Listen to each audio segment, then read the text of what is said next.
भैया हम पढ़ रहे थे पाठ संख्या 4 परमाणु की संरचना। और आज हम पढ़ने वाले हैं परमाणु संख्या तथा द्रव्यमान संख्या। तो यहाँ पर देखिए हम परमाणु संख्या, तो परमाणु संख्या किसे कहते हैं, इसकी परिभाषा है तो परमाणु के नाभिक में उपस्थित, यानी कि परमाणु के नाभिक में उपस्थित प्रोटॉन की संख्या, प्रोटॉन की संख्या क्या कहलाती है, परमाणु संख्या कहलाती है। तो इसमें प्रोटॉन की संख्या परमाणु संख्या कहलाती है, परमाणु संख्या कहलाती है। और इसे हम तो है वो क्या है, जेड से प्रदर्शित करते हैं। तो लिख सकते हैं इसे जेड से प्रदर्शित किया जाता है,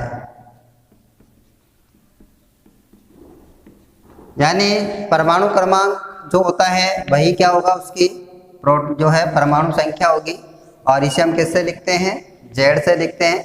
तो यहाँ पर देखिए उदाहरण के लिए हम देखते हैं हाइड्रोजन के लिए हम बात करें जैसे, तो यहाँ पे हो सकता है हाइड्रोजन के लिए, तो हाइड्रोजन के लिए हाइड्रोजन जो है इसके नाभिक में प्रोटॉन की संख्या 1 होती है, क्योंकि परमाणु संख्या जितने प्रोटॉन होते हैं उतने इलेक्ट्रॉन होते हैं।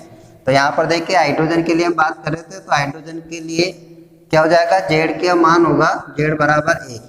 ऐसे हम बात करें किसकी, हीलियम की, तो हीलियम में क्या होगा, देखिए हीलियम के लिए हम बात करते हैं तो जेड बराबर क्या हो सकता है 2, क्योंकि इसमें क्या है प्रोटॉन की संख्या 2 है। इसी प्रकार से अगला है जैसे कि लिथियम की बात करें, तो लिथियम में देखिए लिथियम का परमाणु क्रमांक 3 और इसके अंतर्गत प्रोटॉन की जो संख्या है वो 3 है, अतः इसका जो परमाणु जो संख्या होगी वो भी क्या होगी 3 होगी। ऐसे ही आगे हम लिख सकते हैं जैसे बेरिलियम है, बेरिलियम में 4 जेड बराबर 4 होगा, बोरॉन में जेड का मान क्या होगा 5 होगा। ऐसे ही देखिए कार्बन है, कार्बन में प्रोटॉन की संख्या 6 होती है, तो जेड बराबर 6 होता है। तो हम क्या है, यानी कि उसकी जो परमाणु संख्या है वो क्या होती है, परमाणु क्रमांक परमाणु संख्या समान होती है। तो परमाणु संख्या क्या है, नाभिक में जो प्रोटॉन की संख्या है उसे हम कहते हैं। अब इसके बाद देखिए हम बात करने वाले हैं, अगला जो आपका टॉपिक आता है वह है द्रव्यमान संख्या। तो हम बात करते हैं द्रव्यमान संख्या की। अब ये द्रव्यमान संख्या किसे कहते हैं, तो इसकी भी परिभाषा है, छोटी लिख सकते हैं। यहाँ पर देखिए द्रव्यमान संख्या, और द्रव्यमान संख्या को हम लिखते कैसे, ऐसे प्रदर्शित करते हैं। तो द्रव्यमान संख्या की परिभाषा है परमाणु के नाभिक में उपस्थित, देखिए इसमें तो हम लिख सकते हैं परमाणु के नाभिक में उपस्थित, तो नाभिक में उपस्थित प्रोटॉन व न्यूट्रॉन की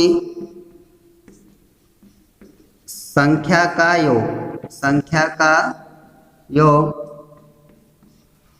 उसके क्या कहलाता, यानी संख्या का योग द्रव्यमान संख्या कहलाता है, द्रव्यमान संख्या कहलाती है, लिख सकते हैं।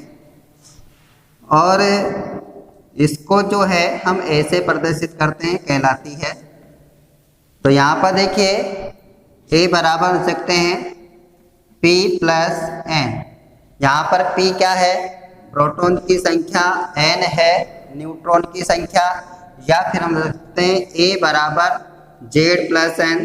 जेड क्या होता है, प्रोटॉन की संख्या होती है, तो प्रोटॉन की संख्या को ही क्या कहते हैं, परमाणु संख्या कहते हैं। तो परमाणु संख्या के लिए लिख सकते हैं जेड, यानी द्रव्यमान संख्या जो है इन दोनों सूत्रों से हम ज्ञात कर सकते हैं। अगर हमें प्रोटॉन और न्यूट्रॉन की संख्या है तो हम क्या है, द्रव्यमान संख्या निकाल सकते हैं। अगर द्रव्यमान संख्या दे रखी है, प्रोटॉन की संख्या दे रखी हो, तो हम इस सूत्र की सहायता से न्यूट्रॉन की संख्या भी ज्ञात कर सकते हैं। और हमें द्रव्यमान संख्या और न्यूट्रॉन की संख्या दे रखी है, तो हम उसका परमाणु संख्या और यानी परमाणु क्रमांक साथ ही प्रोटॉन की जो संख्या है उसको हम ज्ञात कर सकते हैं। अब देखिए द्रव्यमान संख्या है तो इसको क्या है प्रदर्शित करते हैं, तो कैसे प्रदर्शित किया जाता है प्रतीक के रूप में, तो निम्न प्रकार से हम लिखते हैं। तो यहाँ पर हम बात करने वाले हैं कैसे प्रदर्शित करते हैं। तो यहाँ पर देखिए किसी भी तत्व का जो प्रतीक है उसको इस प्रकार से लिखा जाता है। तो यहाँ तो हम लिखते हैं प्रतीक, इसके ऊपर की ओर जो है आपके बाईं ओर यहाँ पर लिखते हैं हम क्या द्रव्यमान संख्या, क्या लिखेंगे द्रव्यमान संख्या लिखेंगे, और इसके नीचे की ओर लिखते हैं परमाणु संख्या या फिर परमाणु क्रमांक। तो ये आपकी होती है परमाणु संख्या जो आपको नीचे लिखी जाती है, और जो भी उसका प्रतीक होता है उसको यहाँ बॉक्स में लिखा जाता है। उदाहरण के लिए जैसे कि मान लीजिए हम नाइट्रोजन का जो है वो प्रतीक के रूप में प्रदर्शित करें, तो नाइट्रोजन के लिए क्या लिखेंगे, यहाँ पर देखते हैं नाइट्रोजन N। तो यहाँ पर ये नाइट्रोजन है। अब इसके ऊपर जो होता है क्या है द्रव्यमान की संख्या यहाँ लिखी जाती है, और परमाणु संख्या जो होती है वो कहाँ लिखते हैं नीचे। तो ये देखिए 7, इसका जो परमाणु क्रमांक 7 है यानी प्रोटॉन की संख्या 7 है, तो इसकी परमाणु संख्या भी यहाँ होगी। तो ये 7 लिख सकते हैं, परमाणु क्रमांक जो भी है आप प्रदर्शित कर सकते हैं यानी परमाणु की संख्या। अब यहाँ पर देखिए न्यूट्रॉन की संख्या इसमें होती है कितनी 7, तो 7 और 7 कितने हो जाते हैं 14। तो इस प्रकार से जो नाइट्रोजन होता है इसको हम प्रदर्शित कर सकते हैं। तो इस प्रकार प्रतीक के रूप में जब परमाणु संख्या या द्रव्यमान संख्या लिखी जाती है तो इस प्रकार से हम लिख सकते हैं। अब यहाँ पर हम कुछ जैसे कि किसी भी तत्व की मान लीजिए आपको किसी भी परमाणु की क्या करना है द्रव्यमान संख्या ज्ञात करनी है। उदाहरण के लिए हम बात करते हैं कि कार्बन जो है इसमें प्रोटॉन की संख्या 6 और न्यूट्रॉन की संख्या 6 है, तो हमें क्या ज्ञात करना है इसकी मान लीजिए आपको द्रव्यमान संख्या ज्ञात करनी है। तो कैसे करते हैं, तो यहाँ पर देखिए किसी भी तत्व का अगर परमाणु क्रमांक में दिया है तो भी आप क्या है द्रव्यमान संख्या ज्ञात कर सकते हैं। जैसे कि हम उदाहरण लेते हैं कि कार्बन की जो है परमाणु क्रमांक 6 है, अगर आपसे पूछा जाए कि इसकी द्रव्यमान संख्या क्या होगी, तो यहाँ पर देखिए परमाणु क्रमांक यानी परमाणु संख्या जो होती है Z वो है जिसको आप लिख सकते हैं। तो लिखते हैं कार्बन की परमाणु संख्या। तो परमाणु संख्या को हम लिखते हैं किससे, परमाणु संख्या को लिखा जाता है Z, यानी जो परमाणु क्रमांक या परमाणु संख्या होती है ये आपको दे रखी है Z। मान लीजिए इसी प्रकार देखिए न्यूट्रॉन की संख्या है वो आपको दे रखी है, न्यूट्रॉन की संख्या कार्बन में कितनी होती है वो आपकी होती है N बराबर 6 होती है। अब हम ज्ञात करें कि कार्बन की द्रव्यमान संख्या क्या होगी, तो हम लिख सकते हैं कार्बन की द्रव्यमान संख्या। तो द्रव्यमान संख्या ज्ञात करनी है तो यहाँ पर देखिए सीधा सा फार्मूला होता है A बराबर होता है, लिख सकते हैं Z प्लस N, यानी P प्लस N भी दे सकते हैं। Z यहाँ पे परमाणु क्रमांक दिया है या परमाणु संख्या दे रखी है तो हम लिख देंगे Z प्लस N। तो यहाँ पे देखिए Z का मान यानी कि परमाणु संख्या जो है वो है 6, जिसे आप प्रोटॉन की संख्या भी कहते हैं, और न्यूट्रॉन की संख्या कितनी है 6। तो 6 और 6 कितना हो गया 12, यानी कि कार्बन जो है इसकी जो द्रव्यमान संख्या होती है वो कितनी होती है 12 होती है।